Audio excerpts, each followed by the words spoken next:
नमस्कार महाराष्ट्र. संजय गांधी निराधार योजना तसेच सर्व निराधार योजनांच्या सर्व लाभार्थ्यांसाठी अत्यंत उपयुक्त अशी माहिती आज आपण घेऊन आलेलो आहोत. लाभार्थ्यांना एक छोटीशी सूचना आहे. कृपया व्हिडिओ काळजीपूर्वक पाहत चला, ऐकत चला. कारण बऱ्याचदा असं होत आहे की मी त्या व्हिडिओमध्ये सांगितलेला प्रश्न आणि त्याचं दिलेलं उत्तर तोच प्रश्न तुम्ही परत विचारत आहात. म्हणजे व्हिडिओ न बघता तुम्ही डायरेक्टली प्रश्न विचारत आहात. त्यामुळे काय होतं की इतर लाभार्थ्यांचे प्रश्न किंवा महत्त्वाचे जे माहिती आहे तर ती सुटून जाते, म्हणजे ती व्हिडिओमध्ये सांगणं शक्य होत नाही. त्यामुळे या छोट्याशा गोष्टीची कृपया सर्वांनी काळजी घ्या. बाकी वेळ न गमावता आज आपण व्हिडिओला सुरुवात करूया. अत्यंत उपयुक्त अशी माहिती. पुढील महिन्याचे अनुदान कधी येणार आहे, काय बदल झालेला आहे, डॉक्युमेंट्स कुणाला द्यायचे आहे, काय आहे, कुठला GR आलेला आहे, या सर्व विषयांवर आज आपण चर्चा करूया. त्यामुळे जर आपल्यापैकी कुणी चॅनलवरती नवीन असेल तर चॅनलला सबस्क्राईब करायला विसरू नका. तर बघा, काल शासन निर्णय एक आलेला आहे. आता तो कशा संदर्भातला आहे ते सुरुवातीला आपण जाणून घेऊया. तो जो शासन निर्णय आहे तर तो शासन निर्णय हा दिव्यांग सशक्तीकरण विभाग, आत्ताचं जे नवीन विभाग आहे तर त्या विभागाने काढलेला आहे. आणि त्या शासन निर्णयामध्ये त्यांनी निराधार योजनांच्या लाभार्थ्यांचे अनुदान वितरण करण्यासाठी एक अधिकाऱ्याची नेमणूक केलेली आहे. म्हणजे तो जो अधिकार आहे तर तो एका विशिष्ट व्यक्तीकडे देण्यात आलेला आहे. त्यामुळे त्या शासन निर्णयाचा आपल्यावरती पूर्णपणे परिणाम होणार की आपल्याला त्याचा काही फायदा होणार एवढं काही विशेष काहीच नाही. जसं तुम्हाला सांगितलं जातं आहे तसं काहीही नाही. कारण ते एक सरकारचं काम आहे. एखादी योजना आहे आणि ती दुसऱ्या मंत्रालयाकडून दुसरीकडे ट्रान्सफर झाली तर त्यांच्या अधिकाऱ्यांना ते काम देणं हे एक औपचारिकता आहे. त्यामुळे त्या शासन निर्णयाचा आपल्याला एवढा काही उपयोग होणार नाही. ठीक आहे, तर तो अंतर्गत कामासाठी काढलेला शासन निर्णय आहे. त्यानंतर आता बऱ्याच लाभार्थ्यांकडून मला वारंवार फोन येत आहेत की सर आमच्या इथे डॉक्युमेंट्स घेत नाही आहेत. तर डॉक्युमेंट्सविषयी आपण थोडीफार चर्चा करूया. तर तुम्हाला सांगू इच्छितो, बरेच लाभार्थी असे आहेत ज्या लाभार्थ्यांची ऑलरेडी KYC किंवा इतर जे अपडेटिंगचं काम आहे तर ते पूर्ण आहेत. ठीक आहे, तर अशा लाभार्थ्यांनी डॉक्युमेंट्स देण्याची आवश्यकता नाही. ठीक आहे, मला वाटतं थोडंसं सविस्तर सांगतो की आता काय झालं आहे.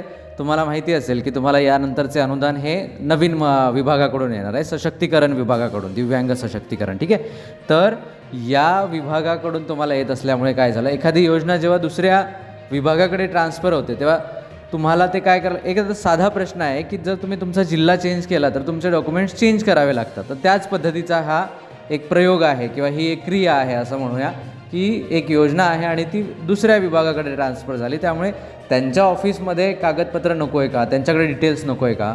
मग कर्मचारी लोक काय करतात तर हे डिटेल्स डायरेक्ट न पाठवता, म्हणजे बऱ्याच जुन्या फाईली फक्त कर्मचाऱ्यांच्या ऑफिसमध्येच राहतात पण त्यांना शोधायला कंटाळा येतो. मी आधी देखील सांगितलं आहे. तर ते काय करतात की आपल्याकडून डॉक्युमेंट्स मागवतात आणि नवीन अपडेटेड लिस्ट जे आहे तर ते पुढील विभागाला ट्रान्सफर करण्याचं काम करतात. तर ही प्रक्रिया आहे. त्यामुळे तुम्हाला डॉक्युमेंट्स द्यावे लागतो.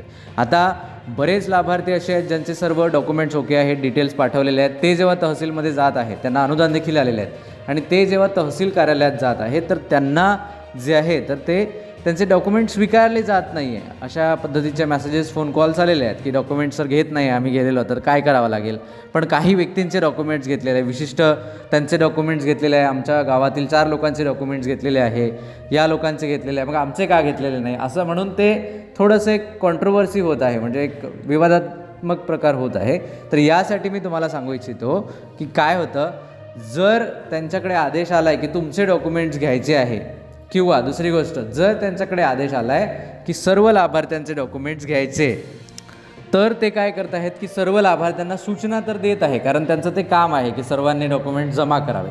परंतु जर तुमच्या तालुक्यामध्ये तुम्ही याआधीच 2 ते 3 महिन्यापूर्वी डॉक्युमेंट्स दिलेले आहेत, तुमचे डॉक्युमेंट्स ओके आहे, म्हणजे आधीच दिलेले आहेत आणि ते फाईलमध्ये आहे आणि ते कर्मचाऱ्याला काम करताना सापडले तुमचे डॉक्युमेंट्स की तुम्ही दिलेले डॉक्युमेंट्स त्यांना मिळाले, तर ती लोक तेच डॉक्युमेंट्स म्हणजे तेच असतात ना, तुमचा आधार, UD ID आणि जे काही डिसॅबिलिटी जे काही आहे ते, तर तेच डॉक्युमेंट्स घेऊन तुमचे डिटेल्स ओके करत आहेत आणि म्हणून तुम्हाला ते डिटेल्स जे आहेत तर ते मागत नाही आहेत सध्याला. ठीक आहे, त्यामुळे मागे मी तुम्हाला सांगितलं की सर्वांनी डॉक्युमेंट्स जमा करा, पण ह्या सूचना होत्या, बरोबर आहे. पण जर तुमचे डॉक्युमेंट्स आहे, त्यांना मिळालेले आहे, तुम्ही दिले का आणि तिथे असलेले डॉक्युमेंट्स घेतलेले का, सारखंच आहे ना, डॉक्युमेंट्स तर एकच आहे.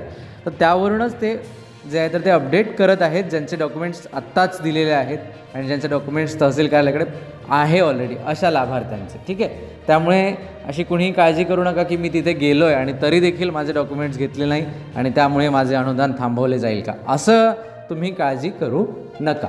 हां, जर असं होत असेल की तुम्ही जाऊन आलात आणि त्यानंतर तुम्हाला 3 ते 4 दिवसांनी फोन आला, तर तुम्ही त्याला म्हणू शकता त्यांना की सर मी आत्ताच आलेलो होतो आणि तुम्ही तर माझे डॉक्युमेंट्स स्वीकारले नाही, असं तुम्ही विचारू शकता आणि मला परत येणं शक्य नाही. खास करून हे सर्व दिव्यांग बांधवांसाठी आहे. ठीक आहे, तर तुम्ही त्यांना तो प्रश्न विचारण्याचा अधिकार तुमचा आहे, त्यामुळे तुम्ही तसं विचारू शकता.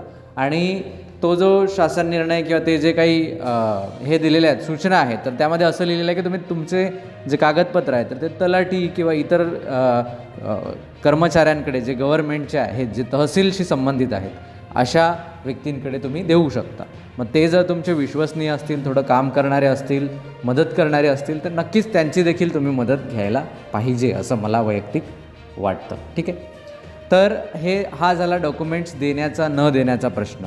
ठीक आहे, आता पुढील महिन्याचे अनुदान कधी येणार आहे हा एक मोठा प्रश्न आहे. आता तुम्हाला सांगू इच्छितो याबद्दलची एक्झॅक्ट माहिती अद्याप कुठेही उपलब्ध नाही. जे लोक अनुदान देतात त्यांच्याकडेच उपलब्ध नाही आहे. ठीक आहे, पण त्यामध्ये पण एक आहे की आम्ही एवढी माहिती कलेक्ट केलेली आहे की बऱ्याच तालुक्यामध्ये काम जे आहे तर ते चालू आहे. तुमच्या तालुक्यात काय स्थिती आहे, आता 5ही बोटं सारखे नसतात, त्यामुळे महाराष्ट्रातील सर्व तालुके स्पीडने काम करेल किंवा खूप हळू काम करेल असं काही नाही. त्यामुळे वेगवेगळी स्थिती वेगवेगळ्या तालुक्याची असते आणि त्या तालुक्यांकडून माहिती घेऊन पुढे शक्य झाल्यास तुमच्यापर्यंत तुमच्या तालुक्याची एक्झॅक्ट माहिती काय आहे ते आपण निश्चितच तुमच्यापर्यंत पोहोचवण्याचा पुरेपूर प्रयत्न करणार आहोत. त्यामुळे कुणीही काळजी करू नका. जी काही स्थिती असेल, जर डॉक्युमेंट्स अपडेट होत असेल तर होत आहे, थांबवलं असेल काम तर थांबवलेलं आहे, जर संख्या आली की नाही आमच्या 500 लोकांचे डॉक्युमेंट जमा झाली आहे, तर आम्ही ती सर्व माहिती तुम्हाला पोहोचवणार आहोत. त्यामुळे काहीही काळजी करू नका. अशाच प्रकारच्या माहितींच्या व्हिडिओसाठी आपल्या चॅनलला सबस्क्राईब करा आणि ही जर माहिती तुम्हाला आवडली असेल तर इतर लाभार्थ्यांपर्यंत ही जी आहे तर ती माहिती पोहोचवायला विसरू नका. आशा करतो तुम्हाला तुमच्या सर्व प्रश्नांची उत्तरे जे आहे तर ते मिळालेली असेल. या व्हिडिओमध्ये कुठल्याही एका लाभार्थ्याचा स्वतंत्र प्रश्न जो आहे तर तो आपण घेतलेला नाही आहे वेळेच्या अभावामुळे. आणि आणखी आत्ताच माझ्या स्क्रीनवरती जे आहे तर ते एक अपडेट आलेली आहे, ती देखील आपल्या योजनासंदर्भातच आहेत. त्यामुळे काय आहे ती माहिती आपण बघूया. मी त्याला रिव्ह्यू करतो आणि त्यानंतर जर उपयुक्त माहिती असेल तर ती माहिती तुमच्यापर्यंत नक्की पोहोचवतो. त्यामुळे ती माहिती देखील जाणून घेण्यासाठी चॅनलला सबस्क्राईब करा आणि हा व्हिडिओ सर्व गरजूवंत माहिती जे आहे तर ते लाभार्थ्यांपर्यंत पोहोचवायला विसरू नका. चला तर भेटूया पुन्हा एकदा एका नवीन माहितीसह नवीन व्हिडिओमध्ये. तोपर्यंत नमस्कार, धन्यवाद.